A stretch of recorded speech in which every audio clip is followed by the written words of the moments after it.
Out in the open tonight, the first NBA player ever to reveal that he's gay. Former pro baseball and football players have come out before, but never anyone in men's pro basketball.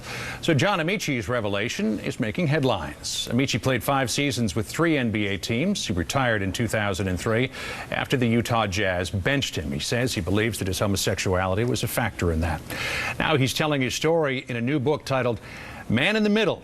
And Zahn Amaechi joins me now. Good to have you here with us in the studio. Thank you. What I'm interested in is not so much the fact that you came out or why now, but why not earlier? Wouldn't it have made more impact if, as an active player on an NBA team, you had have come out with this revelation? I think it's completely legitimate, yes. Had I come out earlier, it would have had more impact. It certainly would have stirred people, but it seems to me that this has stirred people quite a lot. The discourse, the talking, the questions that are being asked and answered that were not asked and answered before.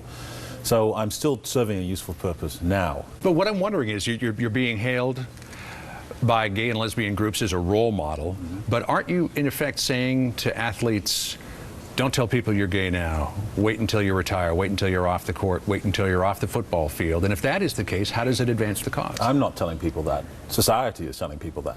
Well, by waiting, that you're inferring again, it's a fair comment to suggest that that it would be better while people played. But what you're essentially saying is, we as society, we want our pound of flesh.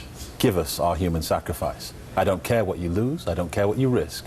You must fall on your sword for us to look at you in a different way. Jerry Sloan, the coach of the Utah Jazz, he suspected you were gay, subjected you to insinuation, also said in a recent interview, when asked if it would have made a difference, said, quote, oh yeah, it probably would have mattered. But you already think that his perceptions of you affected your career. Yeah, I think his perceptions of me absolutely affected my career. What is false is it wasn't just because he perceived me to be gay, it was also because he perceived me to be anti-American.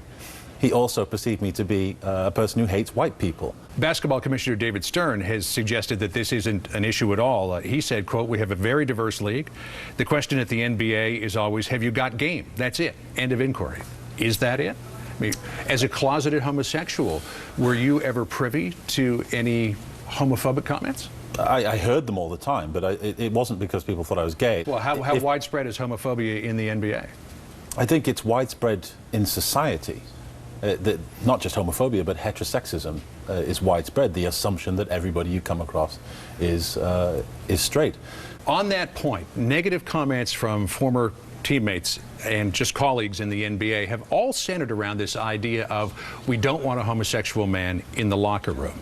So it begs the question, were you ever attracted to any of either your teammates or your fellow players in the league? Did you ever find any of them even mildly attractive? It's the worst kind of stereotype, as if even if I was, that I would be unable to resist the temptations. It's the ultimate in narcissism. I don't know, but you did write in your book that there were a few players that you were attracted to, but they were always playing on the other team. And I'm not sure if you meant the opposing players or the heterosexual team. Again, I recognize that men and women are attractive. They're aesthetically pleasing to look at, but I had a job to do. When I played basketball, it was so hard for me to get where I was and so hard for me to stay where I was that my focus was on getting within my group, forming a type of chemistry together that meant that we could go out and kick somebody else's tail. LeBron James said it's a matter of trust, that if you play on a basketball team and you don't tell your teammates that you're gay, you're untrustworthy.